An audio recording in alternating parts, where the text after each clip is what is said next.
Hai teman-teman, apa kabar? Ya, kali ini kita akan sama-sama bahas tentang perkembangbiakan tumbuhan. Bagaimana tumbuhan berkembang biak? Nah, tumbuhan berkembang biak itu ada tujuannya. Tujuannya adalah untuk memperbanyak diri. Kalau misalnya pohon mangga, berarti kalau pohon ya, maka manfaatnya untuk kita bisa menikmati mangga di setiap musimnya. Seru kan? Bagaimana prosesnya? Yuk sama-sama kita mulai dari sekarang. Kita akan kenal dulu tentang cara tumbuhan berkembang biak. Ada dua cara. Yang pertama, secara generatif dan yang kedua secara vegetatif. Apa sih generatif? Apa sih vegetatif? Yuk kita simak sama-sama. Generatif itu yang harus teman-teman ingat. Ini dia bunga. Kenapa bunga? Karena perkembangbiakan generatif itu melibatkan induk jantan dan induk betina yang terdapat pada bunga. Bunga merupakan alat perkembangbiakan generatif. Yang mana sih jantan? Jantannya itu yang ini nih teman-teman, benang sari. Kemudian betina atau alat perkembangbiakan betinanya itu putik. Nah, itu ya. Kemudian terjadi pembuahan itu jika ada proses penyerbukan, yaitu peristiwa jatuhnya serbuk sari pada kepala putih. Nah, jatuhnya serbuk sari itu tentunya tidak bisa tiba-tiba. Diperlukan bantuan, ada angin, manusia, serangga, air yang menjadi sebab jatuhnya serbuk sari pada kepala putih. Nah, jatuhnya serbuk sari pada kepala putih juga itu menyebabkan ada beragam jenis penyerbukan.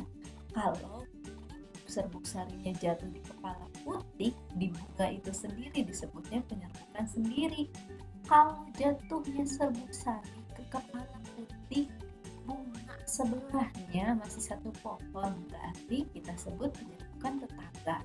Kalau serbuk sari jatuhnya di kepala putih beda pohon tapi masih satu jenis, kita sebut penyerbukan sila. Yang ini berbeda, penyerbukan basta, yaitu ketika serbuk sari jatuh ke kepala putih bunga lain, pohon lain, jenis yang lain. Nah, itu disebut penyerbukan basta.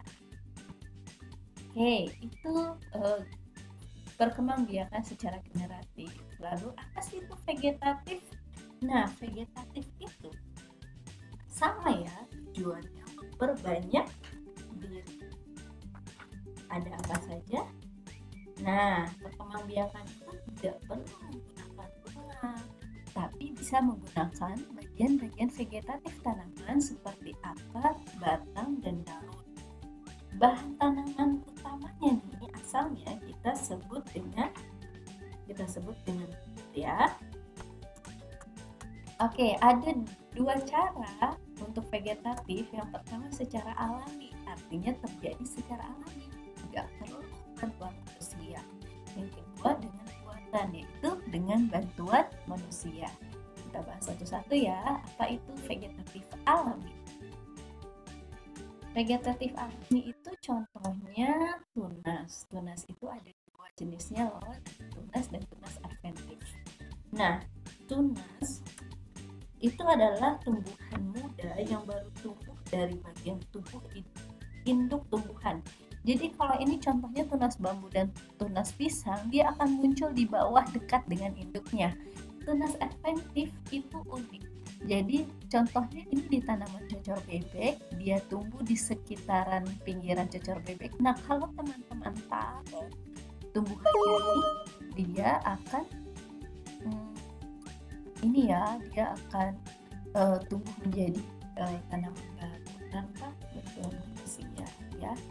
Penyerbukan umbi. Nah, umbi itu ada 3, umbi lapis, umbi batang, dan umbi akar. Umbi lapis itu jenis bawang merah, bawang bombay, bawang bakung, itu daunnya berlapis-lapis. Coba deh teman-teman belah dua bawang apakah dalam berlapis-lapis. Nah, untuk ubi batang itu kentang. Nah, ini ya jangan salah loh.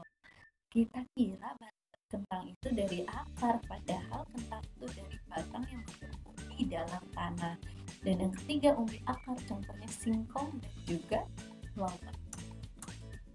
Ada lagi, ini namanya akar rimpang.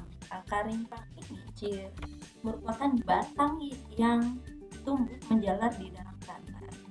Nah, bentuknya itu kayak akar, tetapi berkupu-kupu. Namanya akar rimpang.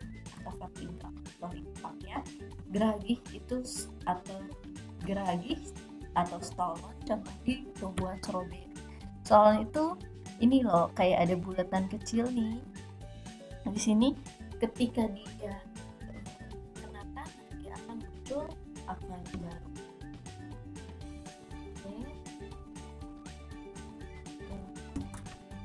Nah, yang ini adalah spora. Spora itu contohnya bisa di tumbuhan-tumbuhan ataupun tumbuhan paku. Ini yang hitam adalah spora. Ketika dia meletup dan jatuh ke atas tanah, maka dia akan muncul tumbuhan baru. Oke, nah kalau tadi vegetatif alami tanpa buatan manusia, yang ini contohnya vegetatif buatan dengan bantuan manusia. Manusia punya peran penting, contohnya adalah mencangkok. Manusia harus memilih tanaman yang berkayu dan juga berkambium kalau mencangkok. Kemudian mengikis atau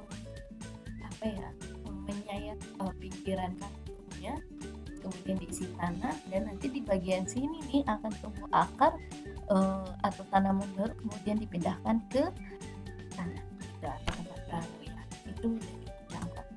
Nah, menyambung, ini adalah gambarnya.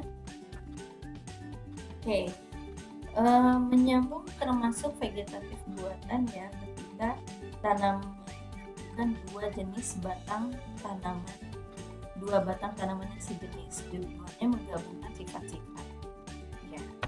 Kemudian ada lagi menempel, mirip dengan mencangkok ya. Artinya kalau menempel itu menempelkan mata tunas pada batang pohon yang disayat kulitnya. Nah, merunduk itu biasanya di pohon arbe gitu ya. Merunduk itu unik juga, karena ketika cabang tanaman tersebut ditanam di tanah, maka akan tumbuh tumbuhan baru gitu. Oke. Dan yang terakhir stek ini kita jumpai misalnya di pohon singkong. Nah, akan lihat singkong ditanam dari biji. Nah, singkong ditanamnya banyak dengan cara stek. Jadi dibuat runcing kemudian ditancapkan di tanah. Apa yang dibuat runcing? Batangnya. Oke, teman-teman, alhamdulillah hari ini kita sudah bahas tentang perkembangbiakan vegetatif dan generatif pada tumbuhan. Nah, kalau vegetatif itu ada untungnya buahnya cepat berbuah, pohonnya, tanaman itu sama dengan induknya. Kalau induknya manis, tanaman itu manis juga. Kemudian ada juga bisa tidak menghasilkan atau biji, tapi kerugiannya karena dia tidak muncul dari biji, tanaman itu tidak sekuat tanaman aslinya, mudah rapuh pohonnya dan hanya menghasilkan sedikit keturunan baru. Oke, selesai.